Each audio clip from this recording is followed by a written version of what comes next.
And we are going live in 5, 4, 3, 2, 1.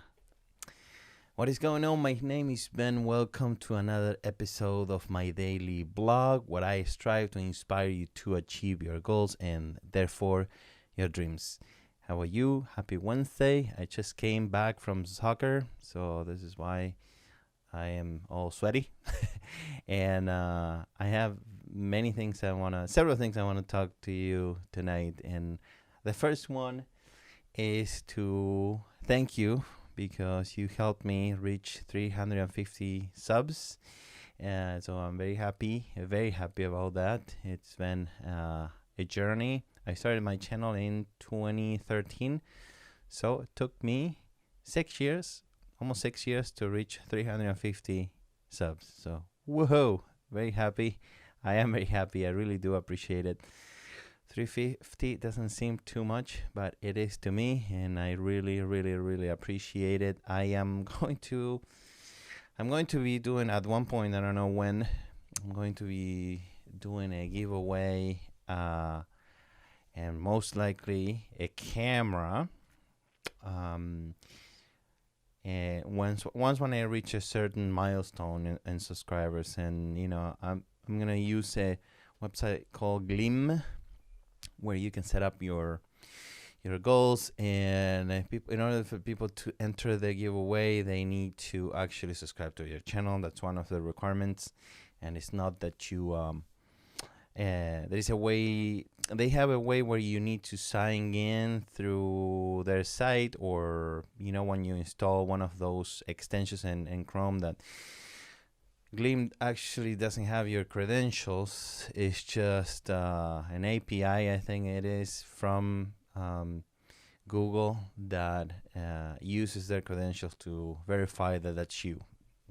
So it's not that you can say, yes, I did subscribe, and if actually you didn't, then you wouldn't be able to enter the giveaway. But that's going to be in the future, hopefully in the near future. I need to figure it out, what my goal is going to be, and many other things, and what camera is going to be, and all that stuff. So I will keep you posted for sure. So that's the first thing I want to talk with you about tonight. And the other thing I wanted to talk about is, I do have two things I want to talk about, but one I'm going to leave it for tomorrow, because I don't like to make these episodes too long, and I do have plenty of material for tonight. So what I want to talk about tonight is about this question I have here on my phone, and is, what would you regret more? Right, so that's the question. So now I have started to tell you and why that question came about. So here's a situation I have with my parents, that they haven't met my second daughter in person. I mean, they know her through Skype and pictures, of course, but they never met her.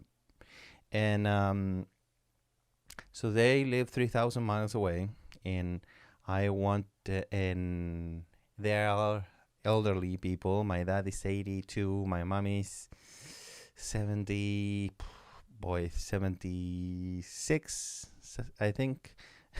I should know, but it's around that age, and they have problems. Of course, they are elderly, and but I used to work at a retirement community, and I have seen people in their 60s that they wouldn't do anything with their lives, and then I've seen people in their 90s going to Europe, even in wheelchairs. And again, this is not something I can't decide for my parents. I'm not a doctor. Maybe they are on a depression. I don't know. I really don't know. But it really bothers me that they don't come and meet their granddaughter, right? So, and again, even though, and I wrote this here, I cannot make a decision for them, and that's okay. That's their free will. But my point of telling you this story is because of the question I told you before, and that is, what would you regret more, right?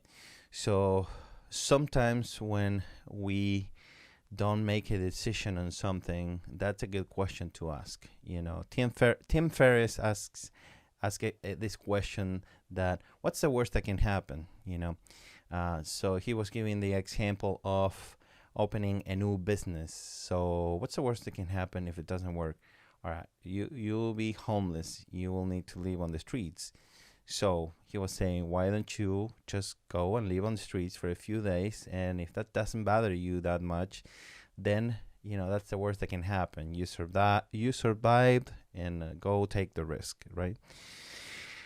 And so the question is, what's the fear, right? Sometimes it's like we need to ask ourselves, why we are not doing this, a certain thing.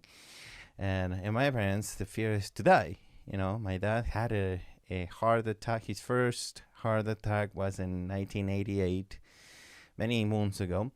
And I think he had like another one, a little one. I don't remember, in the 2000s. Don't remember exactly when. But there's always the fear of dying. And again, there's nothing I can do, and I'm not gonna push them to anything. But sometimes it's worth to ask. I guess that if it's easy for me because I'm 40 and I'm healthy, knock on wood.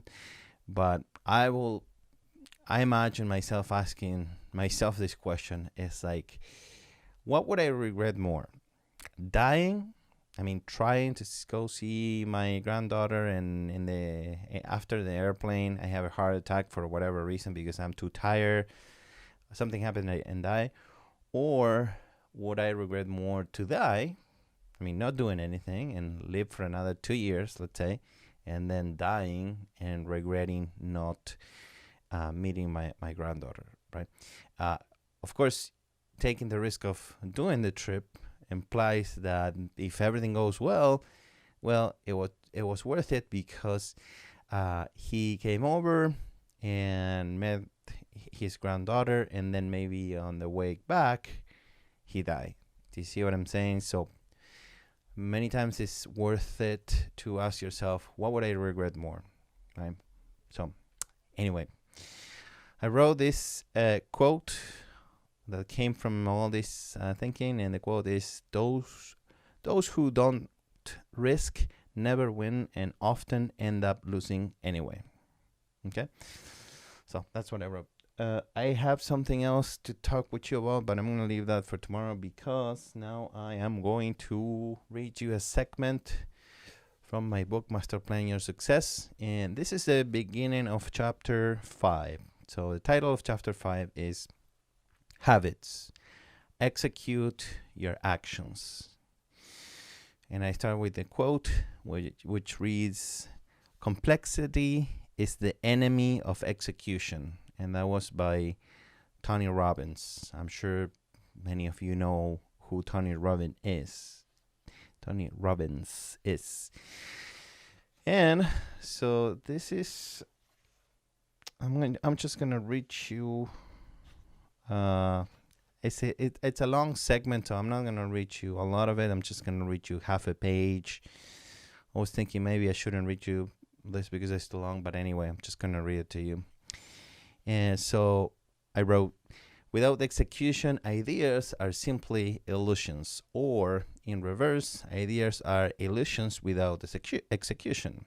No action, no reaction. You have to pull the trigger to hunt that deer. You have to shoot the basket to score those points. You have to take your first step to win that marathon. We all have to start somewhere. Sooner rather than later, but later rather than never. The theory matters, but it's the practice that has the last word. The de facto definition or general understanding of a concept trumps the dictionary. Without the executions, plans are merely incoherent doodles, and therefore a complete waste of your time. Goal percentage begins with 100% completion in your head through your vision. Your actions transform them into reality from 0 to 100%. Act on your ideas, otherwise they are worthless. Follow your effort to materialize what your heart wants. Many times we know what to do, but if we don't act on what we know, we can understand it, but we don't truly know it. So then I have another quote, and the quote reads, "There's one thing in life that you can control, effort." And that was by Cuban. Okay, so that's what I wrote. Let me know what you think in the comments below. We'd like to interact with you. And now I'm going back to the quotes section. These are all personal questions, all personal quotes in the back of my book. And the one that I have for you reads, "While you fake it, you are. While you fake it, you are." Okay, so let me know what you think about that. And that is all that I have for you tonight. Thank you so much for watching. I really appreciate your time. And if you did like this video, please give it a like, because they do help me very much with my stats, and they really help my channel. So also subscribe to my channel if you haven't done so. And if you want notifications, hit that bell. And if you have any questions or comments, leave them in the comments below, and I will do my best to answer them as soon as possible, typically the next day. So again, thank you so much for watching, and I will see you all tomorrow night. All right, good night.